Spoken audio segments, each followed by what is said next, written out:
So you brought up your mentor. Yeah. What's his name again? Mike Scott. Mike Scott. He still do poetry? Not as much. Okay. So he teaches now. He teaches band over at, I think it's Central High School down in Macon, and really, really good at what he does. Really, really loves doing what he does, and everything. And I think it's a good fit for him because that's what he was. So he had gotten his master's in music education when I was down there, and so that's what he's doing right now, is doing that. But like, he was definitely like the person obviously I looked up to him when I was doing work and when I was doing work down there. And so he was very influential in like how I started making moves and everything. You say you wrote raps before poetry. When did you start writing raps? Cause see, when did you start writing raps? Probably early high school. Okay. It was like, so I had written a couple of poems before high school, but high school was really when I sat down and I was like, oh, I'm gonna write these raps. Hold on, go back. So when did you start? See, this is I'm trying to figure out. When did you really start writing? Because a lot of times we go by when we got nice, but no, that don't count. Yeah, right. What counts is when you first started. And so that's whether it's short stories, whatever. When is the first time that you can remember writing something? Yeah. And so that's what I'll make this clarification real quick. Okay. And it's like that. So when I talk about poetry specifically, I'm like, oh, I started writing poems. And I'll start writing poems in 2012 because like that's when I sat down and was like, I am writing poems. That is like really when that became like that movement for me. Now I will say like I started writing short stories and like stories in elementary school. Like that's what I was doing. I was writing stories. I had this dream of becoming like a novelist for a second. Where I was like, oh yeah, this is how I'm gonna do this, like, and I like had like a whole series that I had written where I was like, yeah, I'm gonna write this whole like series of stuff, and I like continued it for a minute and like wrote all that stuff, and then it really became about poems in 2012. You know what I'm saying? But since elementary school, I have been like writing stuff, and I have some notebooks laying around somewhere around here where it's like, I still have some of those original stories, but like. Yeah. Some of the stories you was writing, do you remember anything? Was it always? It was all like fantasy stuff. So a lot of like, I wrote a lot about like apocalypse stuff and like zombies and monsters and stuff, and that's kind of like what I like to do now, just in a different way. But like, so that's kind of what it was like. Do you have any books out yet? I have one. What is it called? Gohomeryan. But that's my social media name on everything, so it just became a branding thing. It was the Gohomeryan. Right. But also so I changed my name on social media, everything on social media when I came out with that book, because that book was like really like the catalyst for me, I guess, was like I came out with the book in 2015, and it was like during this point in time where I was really at odds with what it meant to be home. And like one, like physically like at home with my parents, and then two, like what home was and like what home meant to me. And so, that's kind of what the book was supposed to be, was like, oh, go back home, go back to your roots, like go and like figure out what home is and like really bring home to you. But then it just kind of became like the movement for me of like, go home, Ryan. It's like, oh, Ryan ain't never going home because Ryan's always got a show. It's like, go home, Ryan. Get out of here. You need to go home. And it's like, no, I'm not going home, nigga. I got 2 shows next week. Like, I got other stuff to do. So it kind of transformed itself. But like, initially, it was like, that like figure out what that sense of home is and what home means, and everything. That's dope, man. That's dope. Yeah. The only reason I thought about asking you have any books, because I'm thinking like, when you have so much material from when you was a child, some people who rock with you, believe it or not, they want to read that. They read that stuff. You know what I mean? They want to read that. You can put, like something like Ryan at the age of 10 or 11. Right. You do that, people can be like, damn, he been writing since he was a kid. Right. You know what I mean? Right. Yeah, no, check it out. So that's what I thought. My mind always goes like different places in my head, different things people do. Yeah. And it also shows a common thread on every interview I've done. It shows that writers have been writers since writers been writers, since the beginning. Right. You might not know it, right, but you always been a writer. I don't want you to say, like, for me, myself, I don't call myself a poet. I just say, I'm a writer. Right. Because I write down jokes. Right. I write movie scripts. I write TVs. I write all type of shit. Insane. And like, you just keep on doing it and keep on getting it out.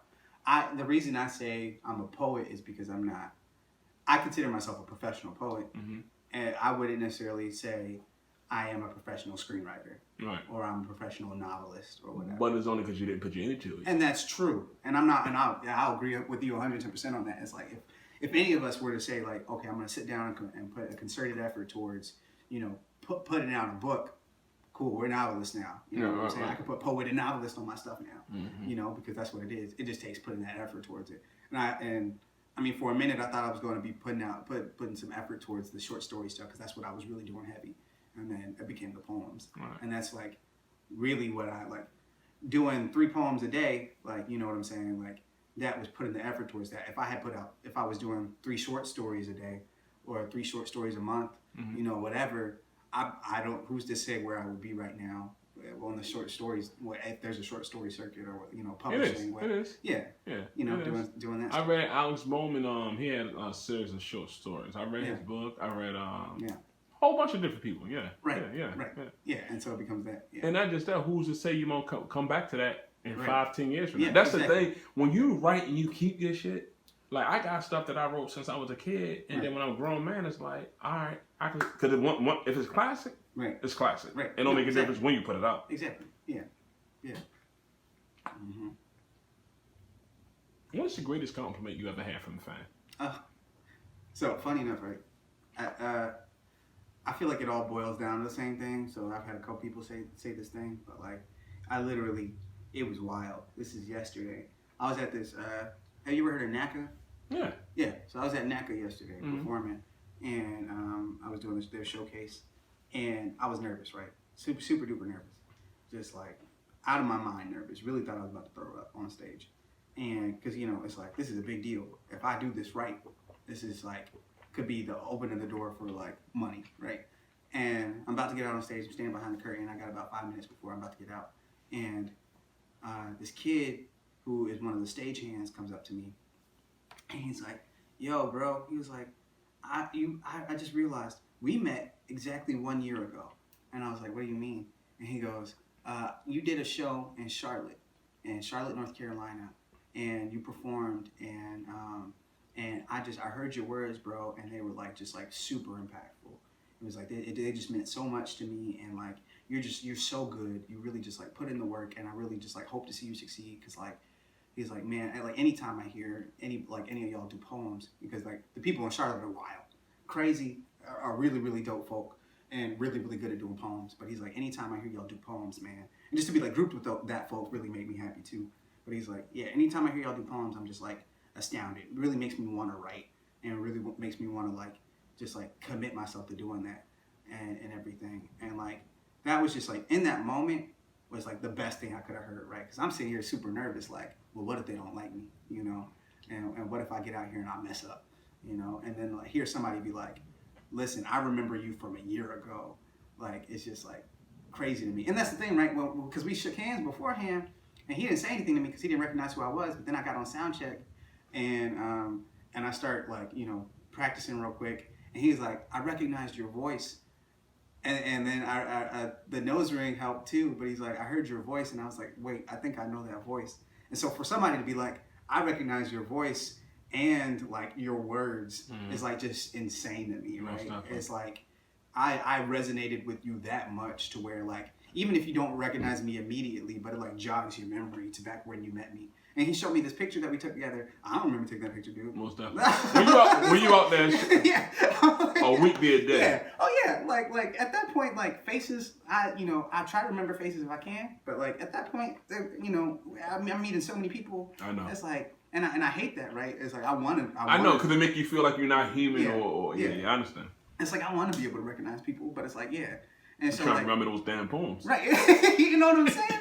It's like, I gotta have space somewhere for something. Yeah. And that's like, so he puts up that picture that we took together, and I'm like, that's just insane to me, dude. Like that. And so that was just like really the biggest compliment I could have received. And probably like very akin to all the other compliments I received that were in a similar vein, was like, your words meant something to me. Right. And so I was telling somebody this yesterday, I still see myself sometimes as like the boy who is sitting in his room writing 3 poems a day. You know what I'm saying? Like, I still see myself as that. And so like for me to be like somebody else is in that room with me, you know, like being like, oh, what you're writing down is impactful, valuable, and worth something. It's just like hard for me to wrap my mind around. So like that's always like super impactful to me whenever I hear somebody say that, you know, or give me that compliment. It's like, dude, what? You know, how? The nervous feelings you have. Tell me, like, explain to me what goes through your mind. Yeah. The only reason I ask because it's like, you fucking dope. Oh, thank you. Like when you could the only time for me myself, the only time I'm personally nervous is if I'm doing something a new poem I've never done before. I see. Yeah. Other than that, yeah. If I already know it's a killer, yeah, I already know it's a killer. See, and I'm nervous when the new poems. Mm-hmm. I agree with you on that. 2, if I'm doing something new, that's when I get really nervous. If I am in a space I haven't been in before.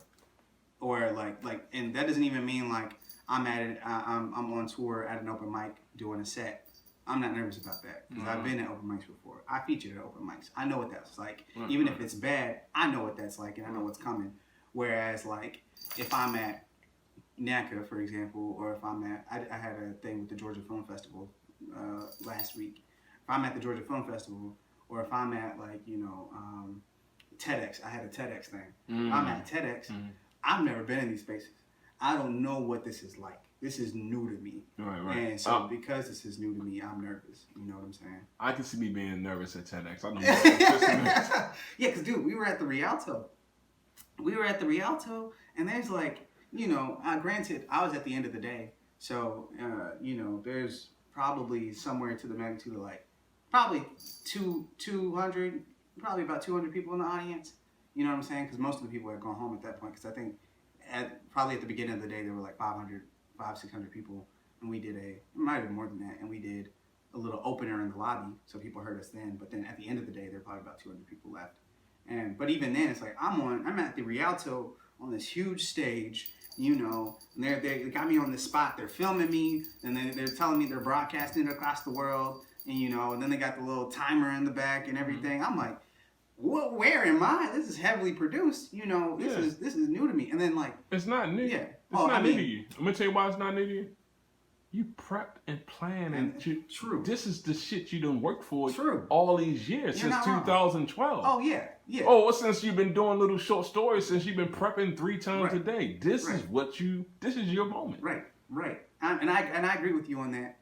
And like, this is why. But you're human though. Oh yeah. It goes back to. Say what you want to say. I don't want to say something. Well, I was about to say, and then like, yes to all that, right? Prepped, primed, and ready. This is why I didn't mess them up. I will say that much. I can be nervous, but I can be nervous as much as I want to be. But the second you mess something up is when you let your nerves get to you, and when you don't necessarily ruin that moment for yourself, but like you like realize that you weren't necessarily ready for that. I was like, I was prepared for those moments, which is why I did not mess them up. But I was still nervous for them. You know what I'm saying? And nervous that I would mess them up. But I didn't mess them up because I was prepared. You know? And then I think there's a difference there, right? Is that like, if you've been practicing and waiting and prepping yourself for this moment your whole life, you're not going to blow that shot when you get that shot. Because you know you might not get another one like it, so you gotta blow it out the water every time. Most stuff. And even if it is like, even if you do trip up on your words, that's not gonna stop you from still killing it. You know what I'm saying? You're gonna go harder now. Yeah, exactly. Right. I'm gonna bring that energy, be like, oh, word, cool, y'all saw me slip up a little bit, bet you're not gonna see me slip up again. And that's kind of what it is, you know. It's funny while me and you are exchanging this conversation, you tell me you're nervous. In my mind, I'm kind of telling you like, wow, you dope. But you basically saying like, yo, this is the feeling. I'm living in that feeling. That's what. It's okay. Right. It's okay to live in the feeling. And I want to go back to the beginning of the conversation when you were talking to your father. We was talking about how men block their feelings on certain things. I don't know if it's all men, but I know for a fact it's black men because we go through so much shit in America that we kind of got to cut off our feelings and we go crazy and probably shoot up schools like everybody else. Oof. You know what I mean? I won't say that out loud, but. So my question to you is, what is the conversation, if you don't mind, what is the conversation you want to have with your father? Did you think your father will show his emotions or share his emotions? Say it one more time. what is the conversation that you want to have with your father that you try to articulate your feelings and you feel like he doesn't give you that same energy back? Right. Or even same response back. Or yeah, I really just want to be like, if I were able to, right? Because I mean, I am able to, but really just want to be like, it's okay to feel something, and it's okay to be afraid of those feelings too. Because I feel like not only is it that like we've been socialized to believe that we can't communicate our feelings, but then it's also like I also believe that a lot of us are afraid to, because we don't know what it's like to exhibit those feelings and to show them and to like be proud of the fact that we are feeling something, right? And because of that fact, a lot of us don't.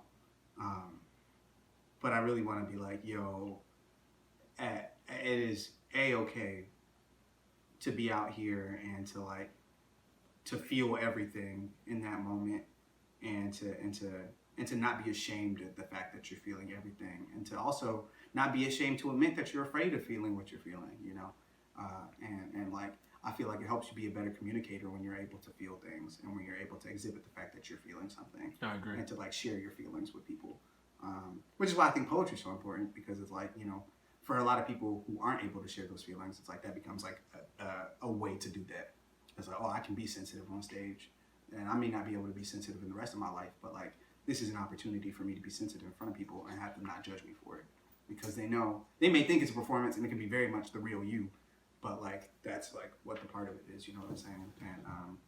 And yeah, if I could just tell him to start writing poems, that'd be cool, but like I don't think he's gonna start doing that. So very much like, hey, it's okay to feel something, and like especially with me, because I'm your son, you know what I'm saying? And that's like, yeah. I think it'd be harder with you because like to our sons, I have sons, right? Yeah. To our sons, we want to be Superman. Yeah. You know what I mean? Yeah. And you never want Superman, if you don't never want your sons to think Superman can't fly. Right. You know what I mean? Or right. Superman can get hurt by anything else besides kryptonite. The only thing kryptonite in my house to me is really my wife. Yeah. You know what I mean? That's my kryptonite. Right. So I would say all men want to stay Superman to their kids, and sometimes we don't understand that we can get more. Basically, everything you said, we can get more across showing that, look, taking your cape off and saying, look, I get hurt too. Right. You know what I mean? So, right. Just being human. Right. You know what I mean? Just being human. Exactly. Yeah.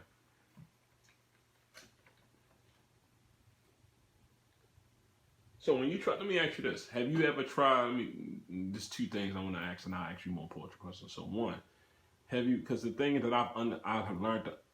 The thing that I've learned more than anything over the last year and a half is sometimes when you're trying to express our thought process to somebody else, we got to adjust the way we say it to people so they can understand it. Because sometimes you might be saying something to you that's logical and he can understand it, but he ain't receiving it. Right. So have you tried readjusting your conversation to fit his thought process and using the things that he hold near and dear to slip it in? Yeah. No, because we gotta get out. Because so when you're trying to do that, we gotta get out of our ego way to make sure they get it. Because that's the bottom line is that he's receiving what you're trying to say. That's the thing. People are gonna internalize things the way they know how to internalize them, and the way they know how to process, and they're gonna process them the way they know how to process them. Mm-hmm. And you have to be honest about that and understanding that. And I will admit that much is that like I know very much about myself that like if I think I am doing something right, I usually like commit to that, and I'm like very much like set, and it's kind of stubborn a little bit about that sometimes, and so that is something that I have not approached the way I should probably approach that situation with a little bit more grace sometimes. Right, and because the thing is like when you think on a higher level than most, I'm not trying to be arrogant when I say this, but when you think on a higher level than most people, when you know you're right, it's like, I'm right. I don't give a fuck how I give it to you. It's right. Right. Yeah, exactly. But truthfully, it does matter if you want them to get it. Right. Yeah. You know what I mean? More than anything else. Yeah. More than anything else. It's almost like you connected to Wi-Fi with the wrong fucking password. Right. He never gonna get it. Right. And that ain't just with him. It's just with anybody. Yeah. You know what I mean? Like some of these conversations we having about, following your dreams and stuff like that. If a motherfucker never follow their dreams, they looking at us like, why not? We might as well go to work Monday. You know what I mean? Right. You know what I mean? Well, most of us most poets who's watching this or living this, dreading going to work tomorrow. Yeah. You know what I mean? Because we taping this on a Sunday. You know what I mean? Right. Some people dreading going to work. It's like, for me, myself, when I used to be at work, before I started taking poetry, like, this is what I'm going to do for real. I used to be at work, like, basically feeling like Debo had his arms around my neck, choking me the fuck out, suffering at work, right? Yeah. And then when I started getting on stage, it was like, I was breathing again. Yeah. You know what I mean? It was like, yeah. Oh, this is what I'm supposed to be doing. And then once you feel it, once you have that feeling, and it's not even just poetry, whoever's watching, this is anything you want to do in life. If you say you want to open up a fucking trash company and you're not doing it, do it. You know what I mean? Right. It's regardless if it's a t-shirt company or whatever the case might be. Walking in your purpose, right? Most definitely.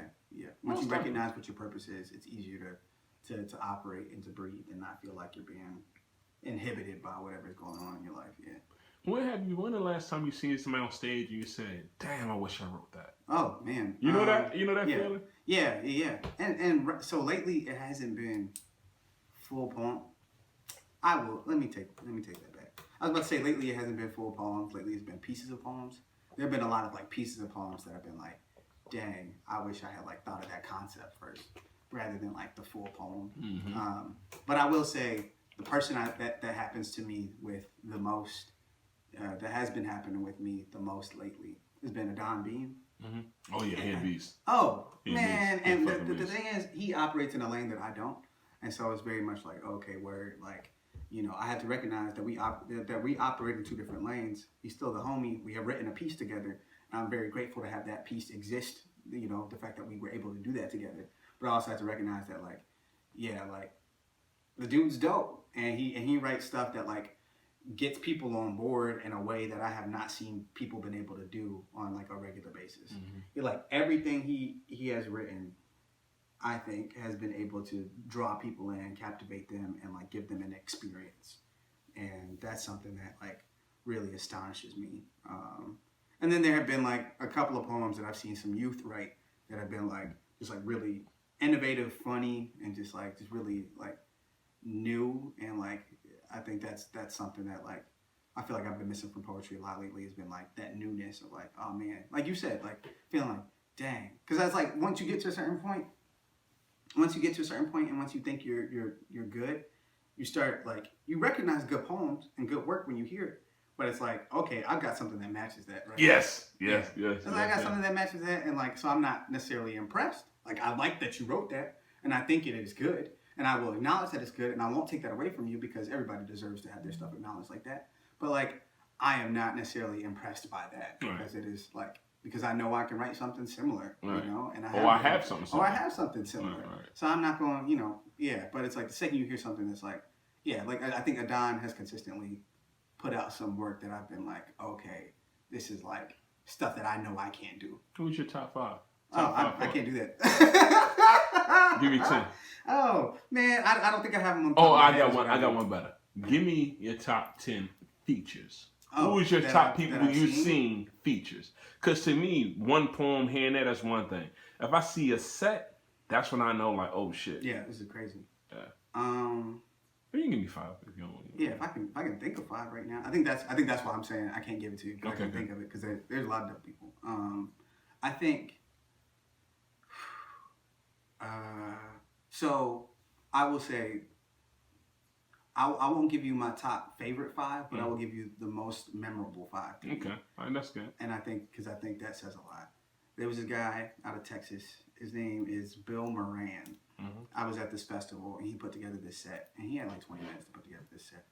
And he gets up and he does this poem, and it doesn't do a poem. He does this series of poems, and he has some visuals going on in the background while he's doing these poems, and he has like some music that he made, some like a loop pedal thing going over all like the work while it's happening, and it's like the mix of the visuals, the music, and the poems going just like really made it like a memorable. It was more, instead of it just being a feature, it was a experience. Like I got drawn in, mm-hmm. And it wasn't like, and it's not like he had the most, and no shade, no like anything to Bill Moran, but like not like he had the most amazing poems. It It was just like, but that like experience was something I've never had before. Right. So I'm like, dude, he gave you a vision. Exactly. Yeah, exactly. 3-dimensional. And I sat there with that after he did it, and I was like, I want to do something like that. Mm-hmm. I've never done that before. Right. And that is brand new to me. And like and just did it in a way that felt complete. Yeah, and I was like, cool, okay. So based on what you're saying, it seemed like you like stuff that's refreshing. Yeah. That's it. That's the shit that make Brian be like, oh shit. Oh yeah. Right. Exactly. It's to be like, wow. Yeah, you know, it's like I've never really thought of something like that, right? And then I will say, features, man. And that's the hard part, is that there's so many that happen that I think are like really dope. I agree with you. The first time I saw Ed Mabry do a set, it was back in, it might have been 2014. It might have been 2014, maybe 2013. I was in Savannah, and he was at this open mic called Spitfire Open Mic. And he started getting into his work, dude, and I was just amazed. I was like, I didn't even realize, when I was telling you about that first moment that I had with spoken word, like, oh, I didn't realize you could do this with words. He took it to another level where I was like, I didn't realize you could do this with performance. Me neither. Like, to be able to take this and the poems, the words, the choreography, like all of this, put it together and create such like a fluid body of work that like it really like draws people in and really like keeps them and holds them there and like really like makes them analyze what's going on. It's just like, that was insane to me. So seeing him do something like that was really crazy. There's this, what's her name? Ooh, well, there's two poets. So actually, no, just one. I'm gonna say her. So Safia El Hilo. This is poet out of DC, or she was out of DC. I don't know where she is now. And she did this. I was at the college conference in 2015. It was my first one ever going. And she did this set at finals. And it was like, she started the poems and just like went all the way through it. Like to where it was like, she didn't stop in between poems. Every poem was a part of the next poem. So it was just like this one big suite of poems, like, you know, and like where it's just reading one poem after another. And it was just like crazy. All the work was good. It was just phenomenal. You didn't really get a chance to catch your breath because she didn't give you a chance to catch your breath. And like, sometimes that doesn't work for people. I've seen people do that where it doesn't work. And I'm like, oh, okay, I wish you had given me a second because I checked out halfway through you doing this. Right. But like with her, seeing her do that, I was like, oh, like this is the way to do something like this, you know? And like, it's crazy how you can tell a story through so many poems. And I think that's when I really got the idea of like writing a book and putting together a book with a narrative. Like you can put together a book of poetry, and sometimes people put out books of poetry and none of the poems have anything to do with one another, and it's just a book of poems, which is fine. That's good. But it's another thing when you put together a book of poems and each poem is a piece of a larger story. My first book like that. Yeah, and that's like great, right? Where it's like, wow, like I didn't realize. And so to see somebody do that on stage was like just insane to me. So that's 3, I think. And then who else? There was I feel like Rage.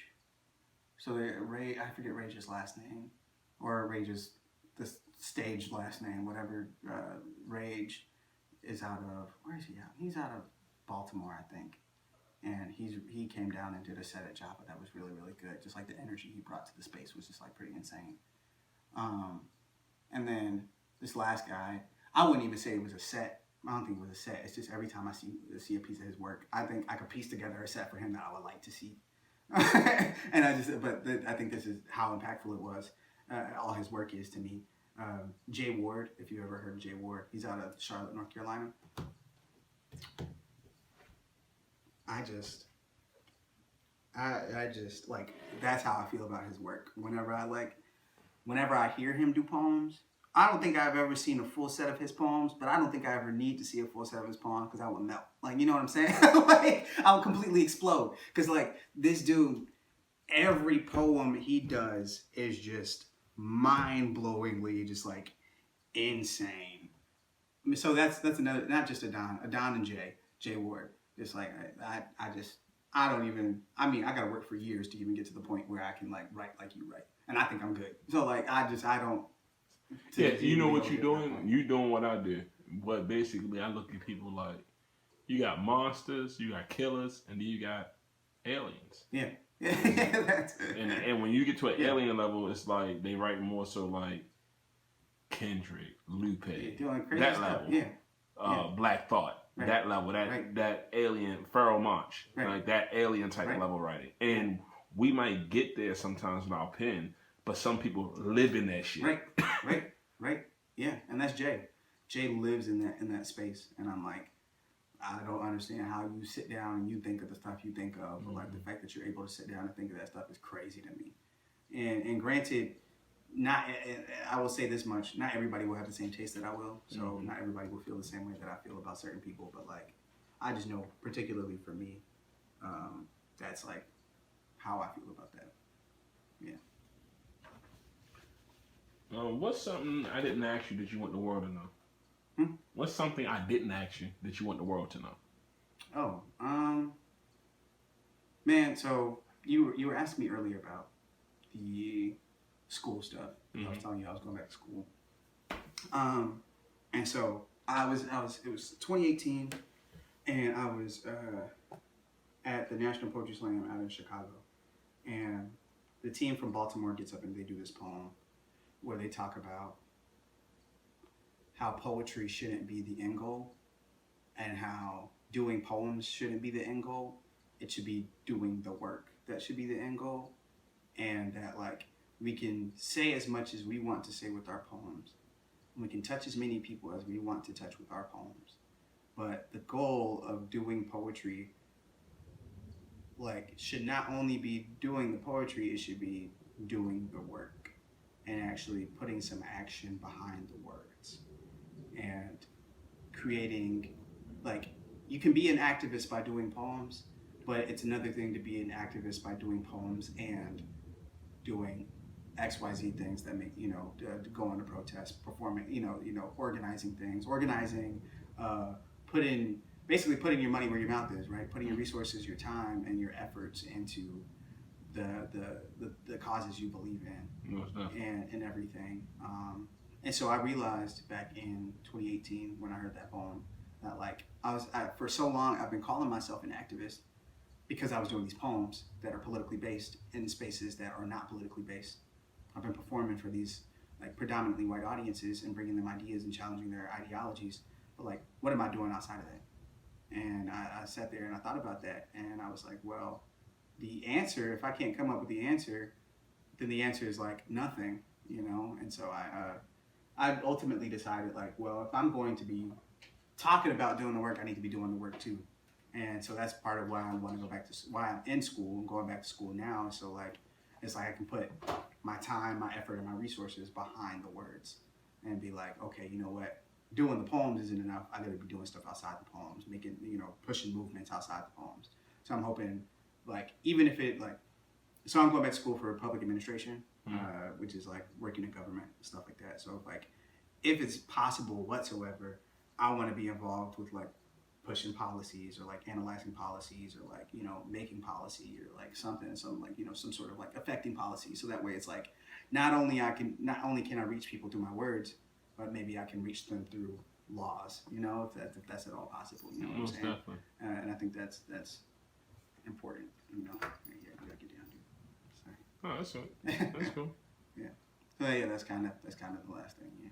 Yeah, that's dope. I like that. So basically, you wanna do more. You don't want to talk. You want to walk it. Yeah, exactly. And I think that's important. Yeah. I feel.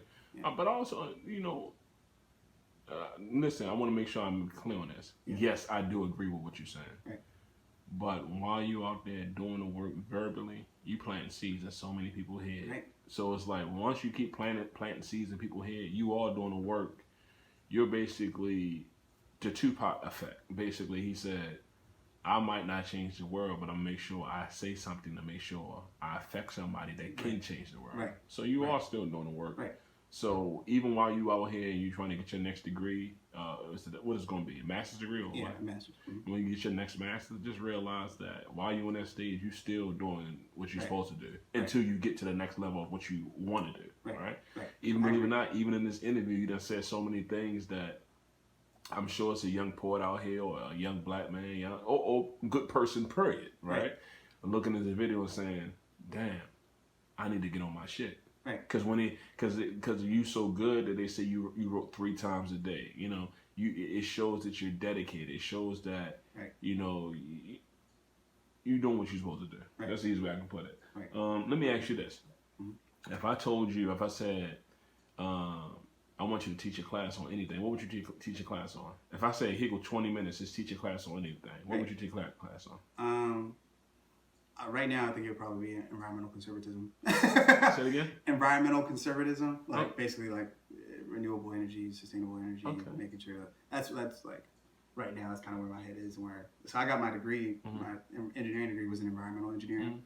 So I'm really big on like environmental stuff. Okay. Like, I've written a couple poems about that stuff too, but like not as many as I probably should have. But like that I probably will in the future. All right, I'm gonna give you 10 minutes. Teach your class. Oh, what? What? TED Talk, baby.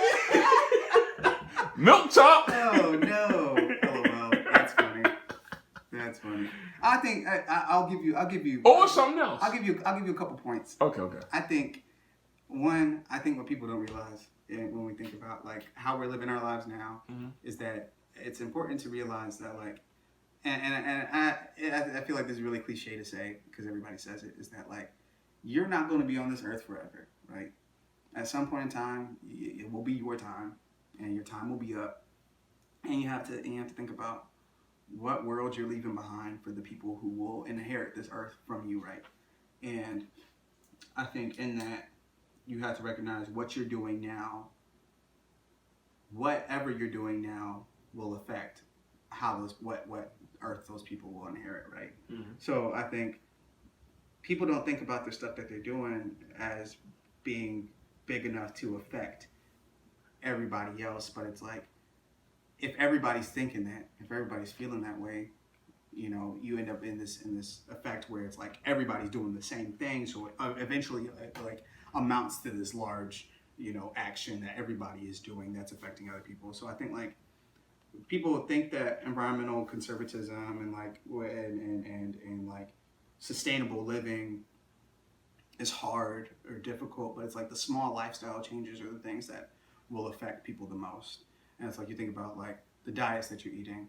One, you know, like how much meat are you eating in comparison to like, you know, how much vegetables, like, you know, whatever, and like you know, how often are you driving, how often you use public transport, you know, how often are you flying in comparison to like, you know, taking again public transportation, like, you know, stuff like that. Like you really just have to think about the small lifestyle choices that you can make that can ultimately help to amount to, you know, a larger choice that'll help, you know, direct the earth in the direction that it needs to go. So like right now, like I had an unfortunate situation where my car got flooded at my job. Yeah, it was a weird freak accident, and they couldn't do anything about it, which sucks. But you know, whatever. But ultimately, what came out of it is that I was driving like a purely gas vehicle before, but now like I have a hybrid that you can plug in. You know what I'm saying? So it's like I try to drive it electric as much as possible. So it's like I may not necessarily be doing like the biggest thing, but that's something that I'm doing that'll help, you know, change the tide if that's what it comes down to. And if everybody were able to make that choice, and I know that that's a thing too, is that not everybody's going to be able to make those choices, but if the people who can make those choices and change their lifestyles a little bit, then I think that'll be super helpful. So it's like the people who are like, oh, where I don't get enough protein in my diet, so I have to eat meat more regularly, are like, okay, it's like, okay, cool, keep doing you. But those of us that can help to, you know, take a step back and eat less red meat and you know, whatever, and go a little bit more plant-based. You don't have to go entirely plant-based, but go a little bit more plant-based. And it's like, okay, cool. Well, we're helping to affect the environment a little bit too. And you're helping yourself. Yeah, and you're helping yourself. Making yourself a little bit more healthy. You know what I'm saying? And then like those of us that are like, you know, okay, cool. Like not everybody can take murder to work, you know, but the people who can take murder to work, it's like, okay, well, taking that opportunity to do that, I think would be super helpful in the long run too. So stuff like that, where it's like, make the small lifestyle changes that you can make in order to help, rather than being like, oh, I can't make the big one, so I'm not going to make everything. Most definitely. Yeah. Most definitely. Yeah. Give us your social media information before we go. Yeah, so I'm at gohomeryan on all social media, Facebook, Instagram, Twitter, and then I'm at gohomeryan.com for anybody that wants to reach out. I have a contact page and everything. Yeah, just hit me up. Like, I'm down to talk sometimes. I'm not always the most responsive, as Milk knows, but you know. Oh my God! Yeah, I done try to get you for features, for all types of stuff. Right now, I'm like, damn, is he doing a screen in the background? I got something on my name or something? Oh no, I'm real hard to get in touch with. I know. For me, you like Kanye West? Huh? Yeah. You don't have no phone. Nobody can get in contact. For me, what works the best is phone calls. Phone calls, I always answer the phone. Oh, that's dope. I always answer the phone.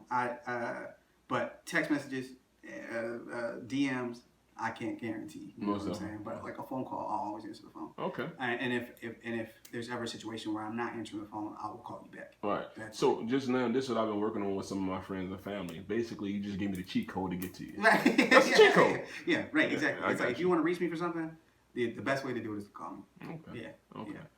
Yeah. This Milk starring Ryan J. We killing ignorance one conversation at a time, brother. I appreciate you for your time and energy, Thanks for man. having me. Yeah, I really appreciate it. All right, thanks, Juan.